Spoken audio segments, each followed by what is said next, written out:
week review. Hello everyone and welcome to the fourth installment of the devlog series. Today we have a very exciting update and it's focused on the camera and the lighting. Yes, we added lighting. The things give off lights. That's so cool. Okay, but firstly, let's talk a bit about the camera. As you can see, we are in 1080p resolution. This is truly HD now. And see that little FPS counter up there? It doesn't go under 30 FPS.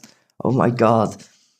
And, okay, so when I added a resolution scaling, a lot of funny things happened. And for one, the dungeon would be zoomed out way too much, and that would look really weird. So I needed a camera that could zoom in. So now we have a camera that can zoom in, and it can zoom in a lot. It can zoom in so much that you can't even play the game anymore because you're so zoomed in.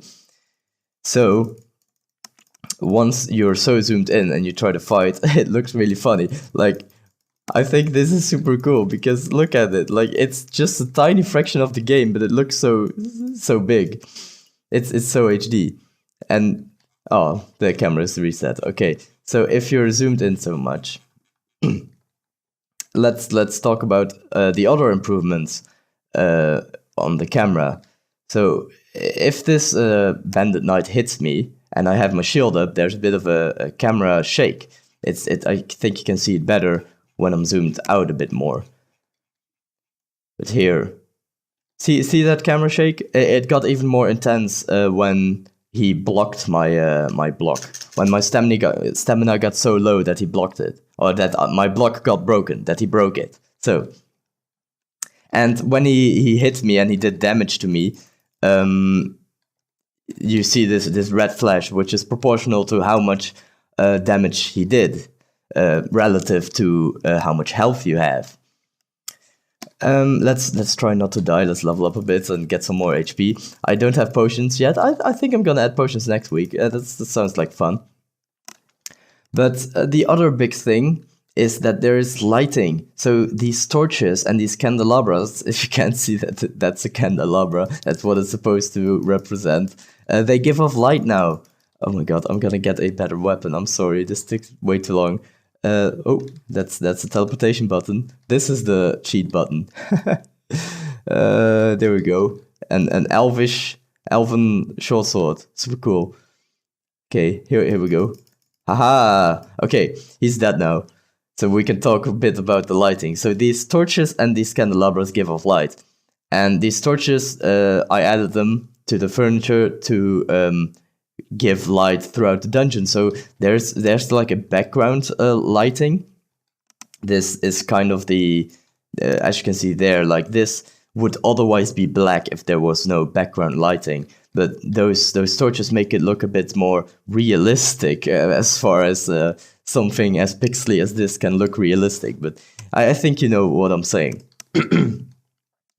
So the lighting is very, very basic, and it doesn't really stop at walls, but it's good for now. It looks, I think it looks way better than a few weeks ago. Talking about things that look better, the furniture makes a bit more sense now. It still is all over the place, but this table right here is turned. It's rotated 90 degrees to the right or to the left. I'm not sure, but furniture can now rotate, and furniture has something I called adjacency rules. If we go to another room where you can see it better, furniture has adjacency rules. So like this weapon rack, for example, first of all, it's rotated.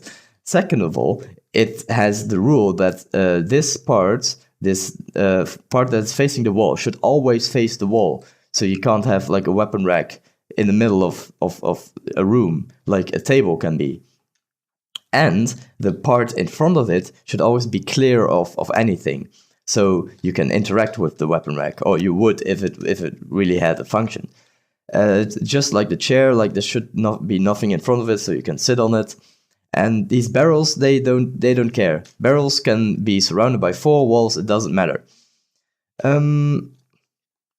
Oh yeah, and it doesn't overlap with objects. So this is an object, which means it's interactable, and it for some reason can't open right now. But that doesn't matter. Yeah, and torches don't really care because torches don't have a collision.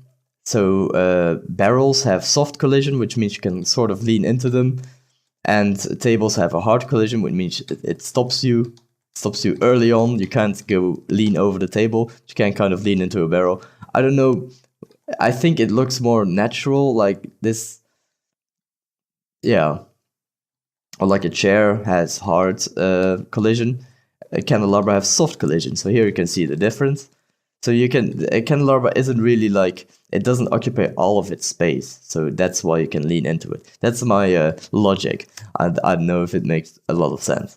Another thing is that menus aren't drawn on their own plane. They aren't in the same world that this camera zoom exists in. So this health bar right here doesn't scale with the camera zoom. And to do this, I had to pretty much recreate all the menus. And that's why this loadout was broken last week, because everything was broken at some point last week. And it looked kind of like this. I have a clip of it. Oh no, everything is broken. Oh, this doesn't look good. Oh no, no, please have mercy. Oh, and you can scroll. Oh, all the text. No, it's all over the place. What is happening? Why is this happening? No, this was a bad idea. Go back, go back. So no, you don't want that in your game. That looks really, really bad. And that was when I tried to zoom into the map menu, which is also possible. And I needed that so that you can load a game where you have a map that was created in 1080p, but you still want to play it, but now you're on a laptop and it's like you need 720p, something like that. That's for far in the future. At least it has that support right now, so in the future I don't have to change everything like I did last week.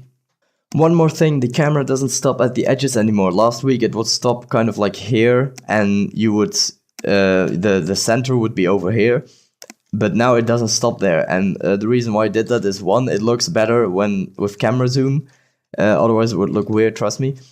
And also next week I think I want to work on creating like an outside and making it so that the journeys actually make sense, so that you're not always in this dungeony type of dark dungeon.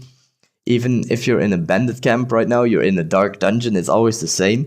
So next week I want to work on like variety, and that you can actually like make sense of it. And that if you're in a bandit camp, you could be able to look out and see like grass and a border maybe, and something like that. And also a different tile set would be nice, but that's a lot of work to make a wooden tile set or something, or maybe like a more even darker, or maybe variety in the ground tiles, because right now it's just the same everywhere. Something like that. I also want to add more furniture that is just for decoration. So like rugs on the floor, or a painting on the wall maybe. That would be funny. Yeah, that's what I'm going to be working on next week, to really make it feel even more like a game. Because I think right now it feels a bit more like a game than a few weeks ago. It feels like this is something you can really play, you know? It still has a very, very, very long way to go, but it's kind of like you can do something with it. It's kind of fun.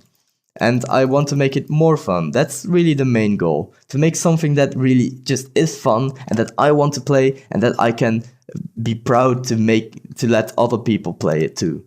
So that's all from me for this week. Like, subscribe, donate to charity, and see you around. Goodbye.